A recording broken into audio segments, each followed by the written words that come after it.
성도들에게 이렇게 한번 인사합시다. 당신은 하나님의 자녀입니다.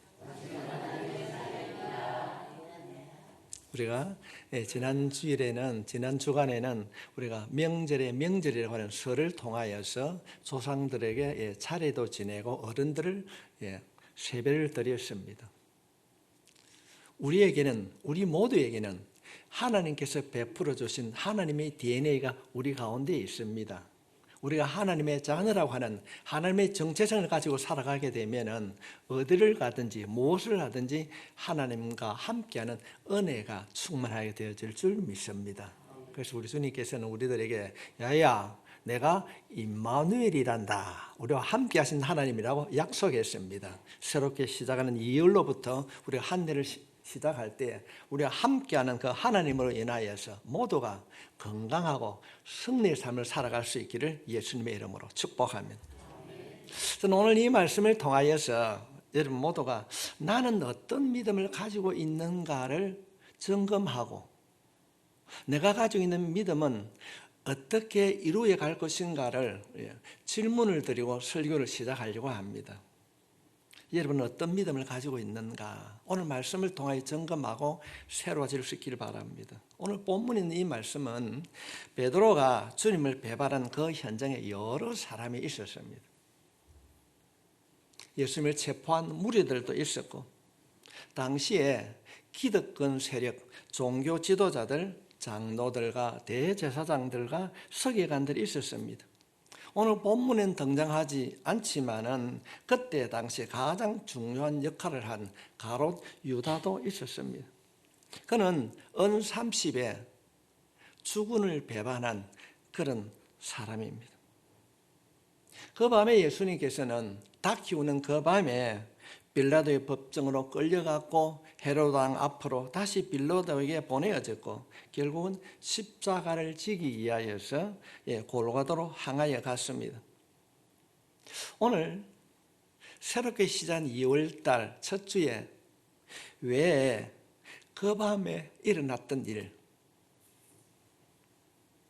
닭 키우는 그 울음소리를 듣고 베드로가 통곡했던 그때 한 사건을 통하여서 그 일들이 오늘을 살아가는 우리들에게도 일어날 수 있습니다.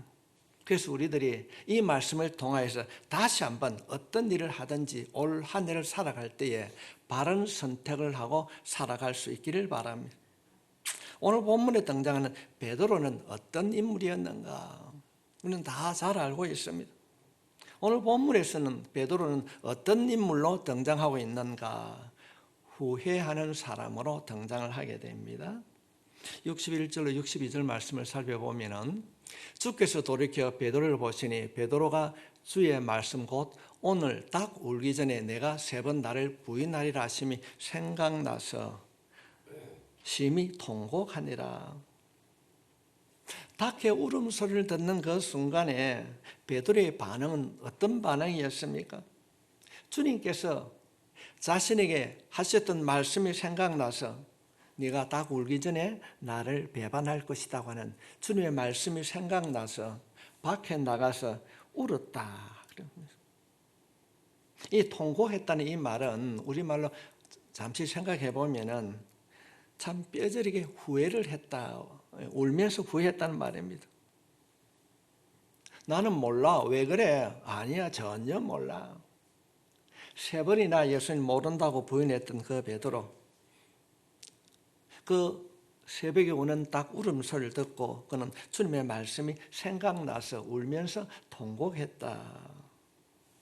이런 의미에서 베드로가 듣는 그 닭 울음소리는 자신의 실패를 알리는 소리였고 내가 무엇을 잘못했는지 자신을 돌아보는 회개의 소리였습니다.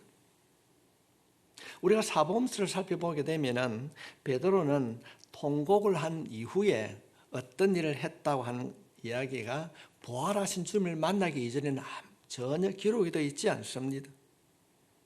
베드로는 자신의 실수를 알고 내가 잘못했구나 통곡했습니다. 후회 눈물을 흘렸습니다. 그는 내가 잘못했구나 가슴을 치면서 통곡했지만은 그 후에 무엇을 했는지 복음서에는 기록이 되어 있지 않습니다. 유일하게 누가복음 12장 24절에 나타나고 있습니다.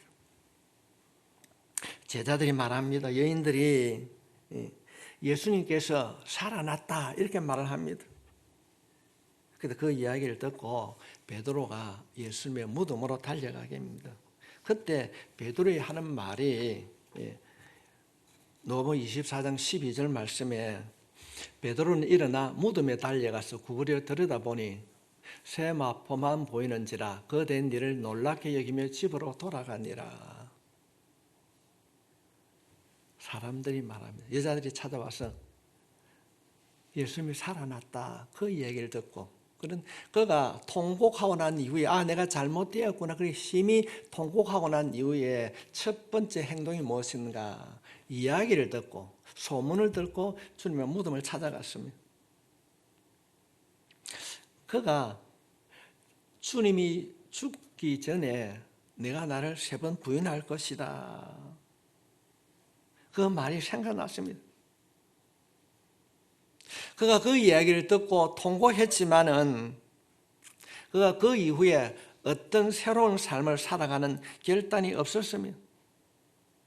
정말로 내가 회개하고 잘못되었다고 한다면은 행동의 변화가 일어나야 되는 것입니다. 우리가 성경 말씀을 살펴보게 되면은 회개라고 하는 게 무엇인가 깨달음이 있으면은 행동으로 옮겨야 되는 것입니다. 그는 닭의 울음소리를 듣고 내가 잘못했구나 지적 깨달음이 일어났습니다. 양심의 가책을 느꼈어요. 내가 나쁜 놈이었구나. 내가 그렇게 삶을 살았구나. 그런데 그 감정적으로 눈물을 흘리며 잘못했다고 했지만은 그는 행동으로 옮겨지지 않았습니다. 의제적인 변화가 일어나지 않았습니다. 주님의 말씀이 생각나서 심히 통곡했습니다. 이전에는 그렇게 내가 살지 말아야지 했는데 말씀을 듣는 순간에 우리들도 베드로처럼 자신이 지난 과거를 잘못된 걸 느낄 수도 있고 회개할 수도 있습니다.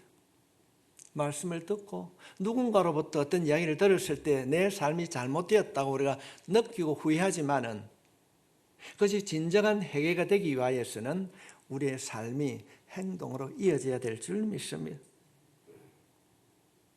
오늘 말씀에 보면 복음서에 보면은 이 사건 이후에 베드로의 행동이 전혀 기록되어 있지 않습니다. 예수님께서 헤롯에게 끌려가고 빌라도의 법정에 설 때도 예수님이 공의 앞에서 조롱당할 때도 골고다에서 십자가를 지고 갈 때도 구레네 시몬은 예수님이 십자가를 지고 가는 그 현장에도 베드로는 보이지 않았습니다. 여인들은 눈물을 흘리면서 예수님을 따라갔지만은 베드로는 따라가지 아니했습니다. 후회는 했지만은 행동으로 옮겨지지 못했습니다. 성도 여러분, 우리가 오늘 이 시간 이 말씀을 통하여서 어쩌면 우리 안에도 베드로와 같은 마음 또는 그런 행동을 할 수 있습니다. 목사의 설교를 듣고 아니면 내가 말씀을 읽는 가운데에 이건 내가 잘못되었구나 이렇게 살아가야지 결단할 수 있습니다. 때로는 눈물을 흘릴 수 있습니다. 그러나 그 감정적인 것에 끝나고 행동으로 옮기지 아니하면은 똑같이 베드로와 같은 믿음을 가진 자일 것입니다.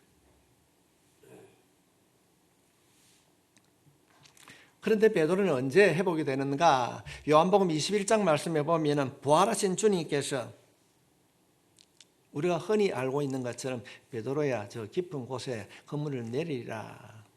그 사건 이후에 부활의 주님을 만나고 난 이후에 베드로가 변화가 되었습니다. 동일한 말씀을 기록하고 있는 누가복음 5장의 말씀을 보게 되면은 처음에 베드로가 주님을 만났을 때에 네 나를 따라오너라 그랬을 때에 베드로는 그물을 버려두고 주님을 따랐습니다. 그런데 그가 통곡한 이후에는 예수님의 음성이 기억나서 통곡을 했지만은 다시 버려둔 그 그물을 찾아 그 현장으로 돌아갔습니다. 주님이 부활하시고 난 이후에 조반을 먹으면서 베드로에게 묻습니다. 야, 네 나를 사랑하느냐? 3번이나 반복적으로 질문하십니다. 이 주님의 부르심의 음성을 듣고 베드로가 다시 제자의 자리에 앉게 하십니다. 예수님께서 네 나를 사랑하냐 3번 물으신 것은 그가 3번 부인했기 때문에 하는 것이 아닙니다. 베드로를 그의 잘못을 지적하는 것이 아니라 다시 한번 베드로를 회복의 자리로 세우시는 주님의 사랑의 음성인 것입니다. 주님이 말씀하시는 거예요. 너 나를 사랑하느냐? 성도 여러분, 사랑하느냐라는 말씀이 아니라 너는 실수했지만은 사랑하면 되는 거야. 이제 다시 시작하면 되는 거야. 실패하고 낙심하고 그 자질의 자리에 있지만은 다시 회복하고 다시 돌아오면 되는 것이야. 그렇게 실패하고 낙심했던 이 베드로가 이 요한복음 21장이 마지막 장입니다. 요한복음이 끝나고 난 이후에는 사도행전이 시작됩니다. 우리가 알고 있듯이 사도행전 1장 2장에는 성령 강림이 강력하게 역사합니다. 베드로는 그 이전에 말씀을 듣고 내가 잘못했구나 후회하면서도 눈물 흘리면서도 다시 돌아갔던 그가 아니라 요약한 베드로가 아니라 복음을 거침없이 전하는 믿음의 사람이 되었습니다. 베드로를 묻고 옥에 가두었지만은 내가 사람을 기쁘게 하라, 하나님을 기쁘게 하라, 내가 누구를 두려워하라.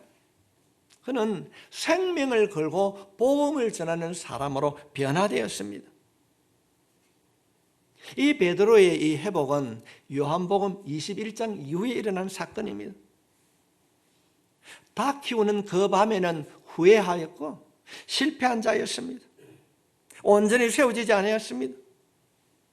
성도 여러분, 오늘 제가 여러분들에게 숙제를 드리면서 말씀하고 싶은 것이 이 말씀입니다. 나는 어떤 믿음을 가지고 있는가? 실패한 일들로, 남에게 드러내지 못한 부끄러운 일들로 때로는 좌절하고 낙심하고 있지는 않습니까? 실패했던 이 베드로 주님의 음성을 듣고 새롭게 회복된 줄 믿습니다. 할 수 있습니다. 회복할 수 있습니다. 행동으로 옮겨지지 아니하면은 듣고 말씀이 생각나서 눈물을 흘리지만은 행동하지 아니하면 여전히 그 길을 걸어갈 수밖에 없을 것입니다. 성도 여러분, 뉘우치는 것에 머물지 말고 눈물 흘리는 것에 머물지 말고 행동으로 옮길 수 있기를 부탁합니다. 뉘우치지 못하는 하인받은 양심은 어떤 자인가 늘 통곡합니다. 내가 잘못됐는데, 그래 하지 말아야 되는데. 성도 여러분, 우리 2025년에는 변화될 수 있길 바랍니다. 이제는 달라진 줄 믿습니다. 오늘 아침에 제가 오면서 깜짝 놀랐어요.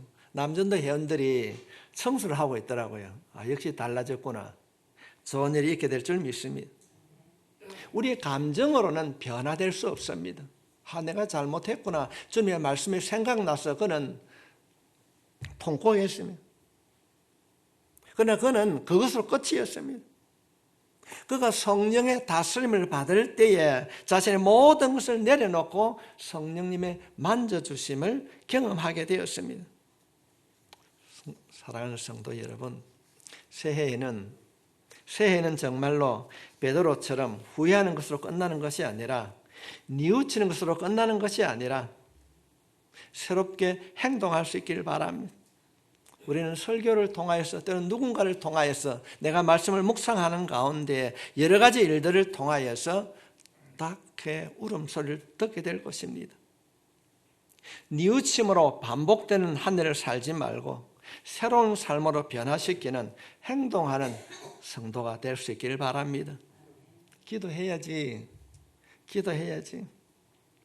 다짐하고 말만 하지 말고 실제로 엎드리면은 하나님께서 하나님의 능력으로 채워주실 줄 믿습니다. 우리가 2024년 송구 영신 예배 때 말씀을 전하였습니다.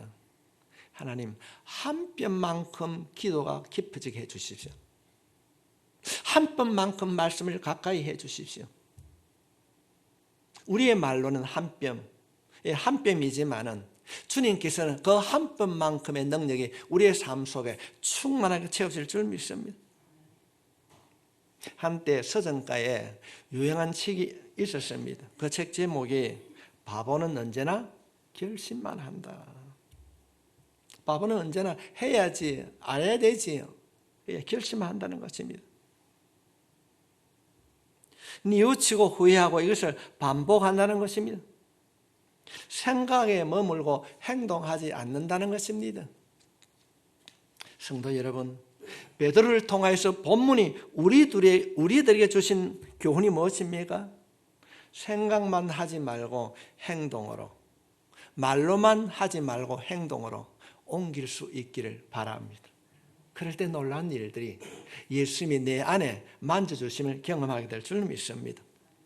그리고 두 번째 본문에서 우리가 깨닫게 되는 것은 유다입니다. 교회 다니는 사람들 중에 유다를 모르는 사람은 아무도 없을 것입니다. 유다는 어떤 자입니까? 내가 잘못되었구나. 그런데 유다는 잘못되었다고 뉘우쳤지만은 포기하는 사람으로 등장하게 됩니다. 마태복음 27장에는 동일한 사건이 기록되고 있습니다. 마태복음 27장 3절 말씀을 살펴보면은 그때에, 이 그때란 말은 닭이 울던 그 밤입니다. 예수를 판 유다가 그의 정죄됨을 보고 스스로 뉘우쳐 그 은 30을 대제사장들과 장로들에게 도로 갖다 주며, 그가 예수님을 팔았습니다. 빌로에 넘겨주려고 합니다. 그가 가만히 보니까 예수님이 죄인 취급받는 모습을 바라보았습니다. 그럴 때 그가 양심의 찔림을 받았습니다. 왜 그가 예수님을 팔았습니까? 은 30입니다. 돈 때문에 주님을 팔았는데 그 양심의 가책을 받았을 때 그 돈을 던져버립니다. 27장 5절 말씀에 보면은 유다가 은을 성소에 던져넣고 물러가서 스스로 목매어 죽은지라. 그 돈 때문에 주님을 팔았는데 그 돈을 버리고 양심의 가책을 받아 스스로 목을 메었더라. 어쩌면은 하나님과 주변 사람들의 이목이 두려운지 모릅니다. 그래서 그는 모든 것을 포기합니다. 후회를 하지만은 돌아서지 못하는 사람들, 자신의 목숨을 끊었습니다. 우리는 이 유다의 유형을 우리 주변에서 많이 보게 됩니다. 어떤 사건에 휘말리면은 억울함 때문에 스스로 목숨을 던집니다. 너무나도 많은 일이 일어납니다. 한강에서, 자신의 성령차 안에서, 우리 이웃에는 여차 자살 바위에서 그런 일들이 일어나고 있습니다. 참 인간적으로는 이해가 되고 마음이 매우 아픕니다. 얼마나 마음이 아프고 괴로워서 그렇게 했을까? 자식들이 볼 면목이 없어서, 아내 볼 면목이 없어서, 너무나도 힘들고 억울해서, 고통스러워서. 인간적인 생각으로는 이해가 되지만 성경은 이런 삶을 용납하지 않습니다. 성경은 자신의 삶이 어렵다고 포기하라고 말하지 않습니다. 주님께서는 저주하며 배반한 베드로를 버리지 않았습니다. 너가 나를 사랑하느냐? 그를 반복적으로 부르시면서 그가 돌아오기를 원했습니다. 이것이 우리를 향한 주님의 사랑인 줄 믿습니다. 용서받지 못할 지인이라도 그것으로 인생을 끝내라고 말하지 않고 해결하라고 하는 선물을 허락해 주신 줄 믿습니다. 중단하라고 말하지 않습니다. 변화될 수 있다고 합니다. 할 수 있습니다. 우리가 올 한 해를 살아갈 때에 성도 여러분, 실수할 수 있습니다. 실수할 수 있습니다. 하지 말아야 하는 실수도 할 수 있습니다. 원치 않는 실수도 할 수 있습니다. 그러나 어떠한 환경이 내게 주어졌다 할지라도 성도 여러분, 포기하지 마십시오. 절대 포기하지 마십시오. 포기는 해답이 아닙니다. 주님이 약속하고 있습니다. 이사야서 1장 18절에 주님은 약속하고 있습니다. 여호와께서 말씀하시되 오라 우리가 서로 변론하자. 너희의 죄가 조홍 같을지라도 눈과 같이 희어질 것이요 진홍같이 붉을지라도 양털같이 희게 되리라. 이 조홍 같은 죄라고 하는 것은 해결할 수 없는 죄를 말하는 것입니다. 어떤 일이 너에게 주어진다 할지라도 주님께로 오라는 것입니다. 오면은 양털같이 너가 해결하지 못하는 그 모든 문제를 주님께서 해결해 주시겠다고 약속하고 있습니다. 회복이 불가능한 상, 아이고 창피해서 어떻게 살아가는가, 자신의 목숨을 끊어야 할 만큼 그 절대절명의 순간이라도 주님께로 돌아갈 수 있기를 바랍니다. 성도 여러분, 우리가 올 한 해를 살아갈 때에 어떤 환경이 어떤 상황 속에서도 포기하지 않는 한 해가 되길 주님의 이름으로 축복합니다. 포기하지 맙시다. 포기하고 싶은 절망할 때 우리는 일어설 수 있습니다. 왜냐하면 우리 주님께서 우리의 등 뒤에서 우리를 붙잡고 인도해 주실 줄 믿습니다. 이전에 이런 복음을 참 많이 불렀습니다. 일어나 걸어라 내가 새 힘을 주리니 일어나 너 걸어라 내 너를 도우리. 어떤 환경 속에서도 우리 주님께서 내 편 되어 주시고 인도해 주실 줄 믿습니다. 붙잡아 주실 줄 믿습니다. 올 한 해 결코 포기하는 한 해가 아니라 일어설 수 있길 바랍니다. 주님께서는 오늘 본문 이 말씀을 통해서 가룟 유다는 포기했지만 나는 절대 포기할 수 없다. 왜냐하면 주님이 내 편이시기 때문에 그렇습니다. 포기하지 마시기 바랍니다.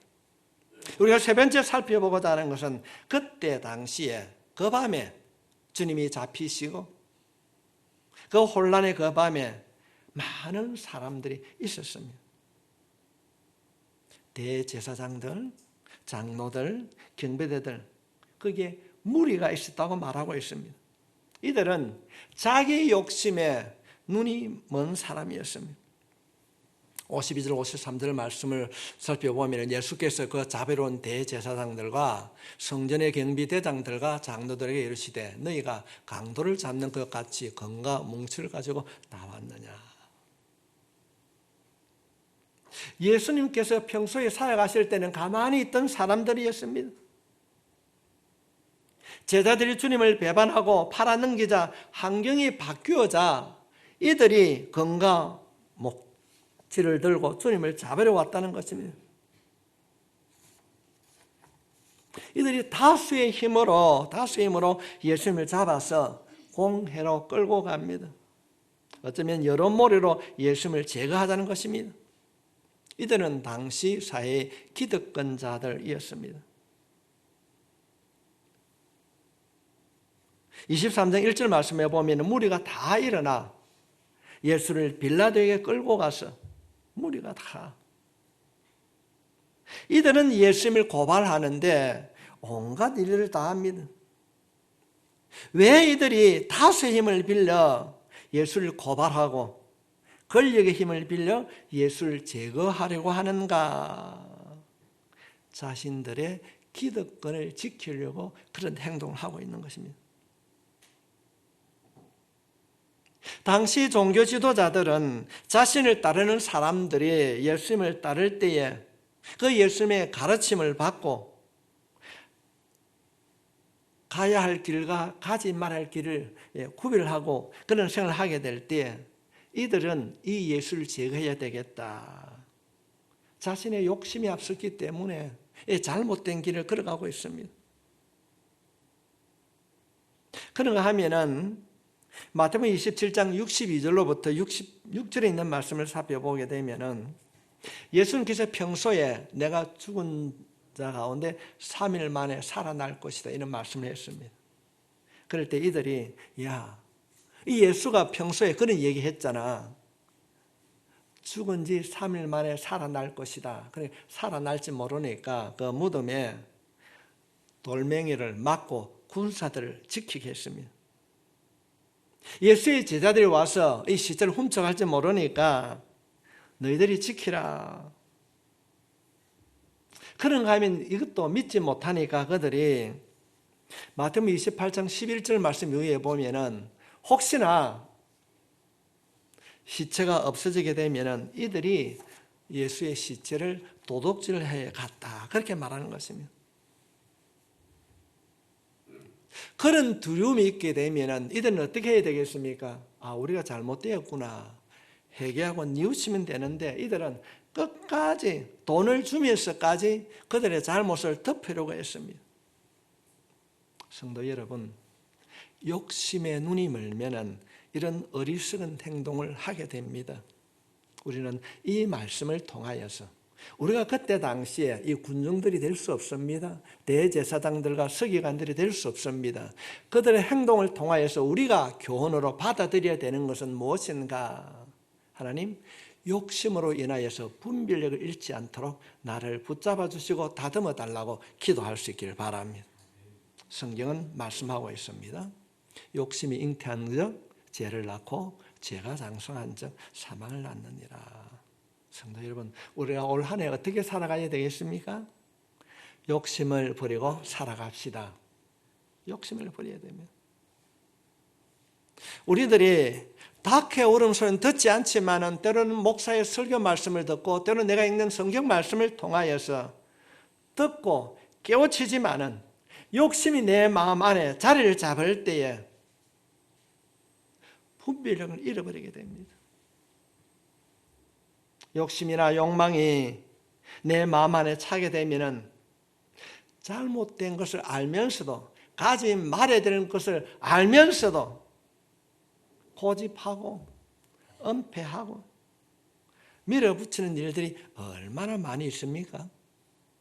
제가 이 말씀을 준비하면서 그런 생각을 했어요. 아내가 있던 이런 얘기를 사모가 얘기하지 않습니까? 그럼 제가 뭐라 하겠습니까? 알았다, 잘못했다 이라 하겠습니까? 그래 안 합니다. 알았다, 그만해라. 내 자신이 가지고 있는 고집을 버리지 못할 때가 있었습니다. 성도 여러분, 욕심이 내 안에 있으면 앞을 바라보지 못합니다. 분별력이 떨어집니다. 그래서 주님께서는 팔복 말씀 가운데 심령이 가난한 자는 천국이 저희 것입니다.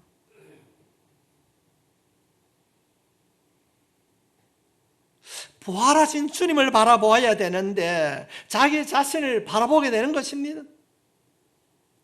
욕심이 잉태하게 되면요, 욕심이 차 있으면은 신앙도 거짓으로 말합니다.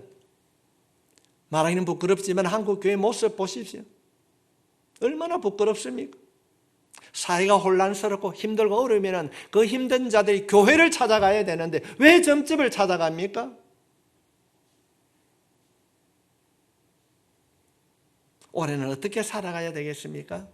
내가 어떻게 살아가야 되는가? 기도를 통하여서 주님께 물어보고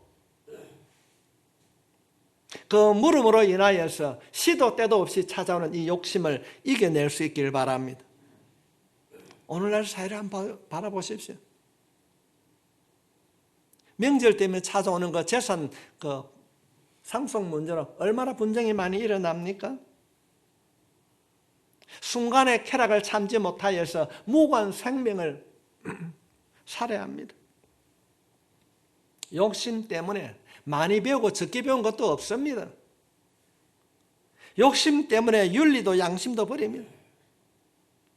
사랑하는 극동교회 성도 여러분, 욕심과 평안함에 초점을 맞추지 말고 주님께 초점을 맞출 수 있기를 바랍니다. 교회 많고 적음이 성도들의 많고 적음, 교회 크고 작음이 문제가 아닙니다. 내 안에 예수가 있는가? 내 안에 예수가 있는가? 여러분 안에 예수가 있는 줄 믿습니다.